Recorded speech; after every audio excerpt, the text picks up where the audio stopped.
घटनाओं का विवरण लेखक को श्री बंसीलाल जी के पुत्र भगवत राम जी शास्त्री द्वारा प्राप्त हुआ है। जय माता दी friends, welcome to my channel. Friends, एक मैंने आपको पहली कहानी सुनाई थी भक्त माईदास की, आपको हो सकता है अच्छी लगे। उस वीडियो में शुरू में थोड़ा सा डिस्टर्ब हुआ है क्योंकि मैंने जब उस कहानी को सुना रही थी तो वीडियो को 2 बार गलती से मेरे से अपलोड हो गई थी, तो वो मतलब उसमें थोड़ा सा डिस्टर्ब है, तो उसके लिए मैं आपसे माफ़ी मांगना चाहती हूँ। और अब मैं जो आपके लिए घटना लेकर आई हूँ ये विश्व युद्ध के टाइम की है, ज़िला होशियारपुर की है। और होशियारपुर के एक जगह का नाम था अम्बोटा, तो ये वहाँ की थी। और वहाँ के जो एक हमारे सही मतलब देशभक्त थे विश्व युद्ध के टाइम में, तो उन्होंने माता से मनौती मांगी थी। तो चलिए कहानी स्टार्ट करती हूँ। हो सकता है आपको कहानी बहुत अच्छी लगे। अगर आपको कहानी पसंद आती है तो नीचे जय माता दी ज़रूर लिखिएगा, माता सबकी मनोकामना पूरी करती हैं। तो फ्रेंड्स, ये कहानी माता चिंतपूर्णी के दरबार में जिव्या काटकर भेंट स्वरूप चढ़ा देने की चमत्कारिक घटना है, उसका विवरण मैं आपको सुना रही हूँ। और ये पुजारी द्वारा बताई गई है, फिर उन्होंने किसी और को बताई और मुझे बताई। तो ये सच्ची घटना है, ये कोई फिल्म की स्टोरी नहीं है, कोई किसी किताब का कोई इस तरह का नहीं है, ये सच्ची घटना है 1914 में।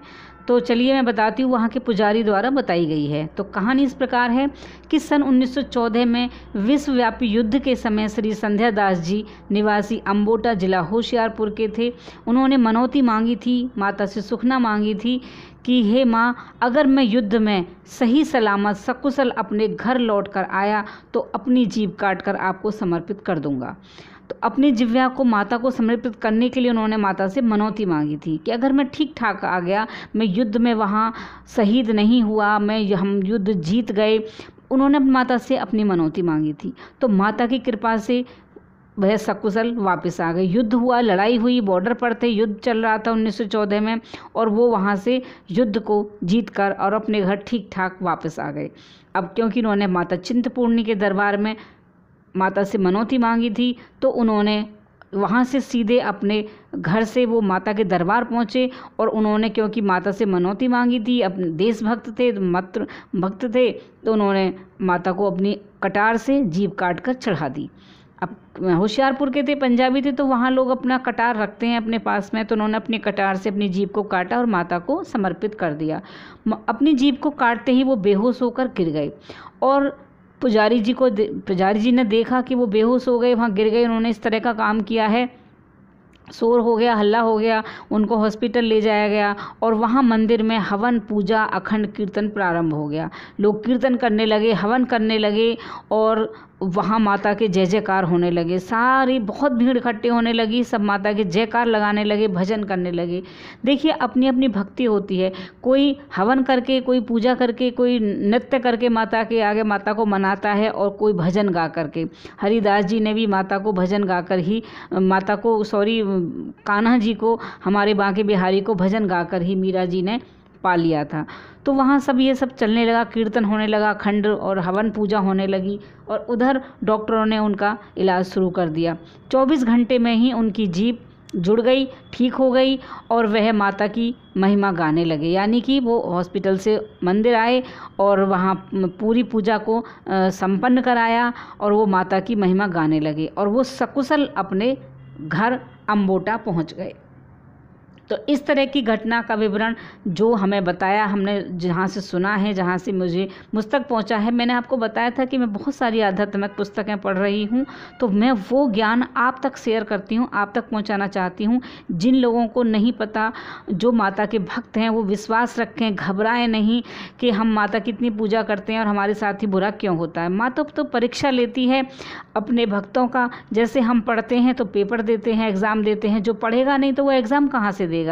और देखिए, शो सजावट में कुछ नहीं रखा है। कई लोग बहुत अच्छा दरबार सजाते हैं, फिर शो ऑफ करते हैं कि हमने माता के लिए ये किया वो किया।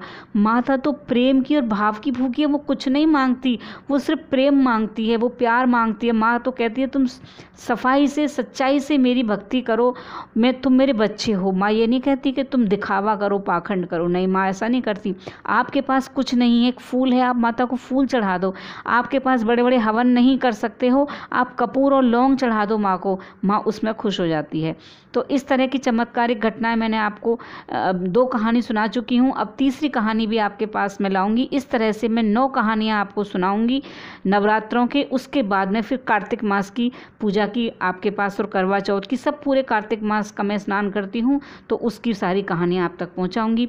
तो मेरे चैनल को अभी तक सब्सक्राइब नहीं किया है तो आप कर लीजिएगा और कमेंट्स बॉक्स में जय माता दी ज़रूर लिखिएगा, सबकी मनोकामना पूरी होंगी। आप ऐसी कहानियों को अपने पूजा की तैयारी करते हैं उस वक्त अपना फलार बनाते हैं, उस तक अपना घर में कोई काम कर रहे हैं उस टाइम अपने मोबाइल में या अपने लैपटॉप में इस तरह से चलाकर छोड़ दीजिए, सुनते रहिए पूरी कहानियों को। आपको बहुत अच्छा लगेगा, बहुत गुड फीलिंग आएगी। और इस तरह की अगर आप पुस्तकें नहीं पढ़ पा रहे हैं तो इस तरह की वीडियो में आप सुनते रहिए और मैं ऐसे ही बहुत अच्छे वीडियो आप तक लाती रहूँगी। तो मेरे चैनल को सब्सक्राइब कर लीजिएगा। सब्सक्राइब फ्रेंड्स एक बार ही करते हैं, आप लोग बार बार कर लेते हैं। और अगर आपको वीडियो अच्छी लगे तो लाइक कीजिएगा। मुझे नहीं लगता कि माता की वीडियो किसी को पसंद नहीं आएगी, सभी लाइक करेंगे। और जय माता दी ज़रूर लिखिएगा फ्रेंड्स। तो मिलती हूँ अगली कहानी में। टिल देन बाय बाय, जय माता दी।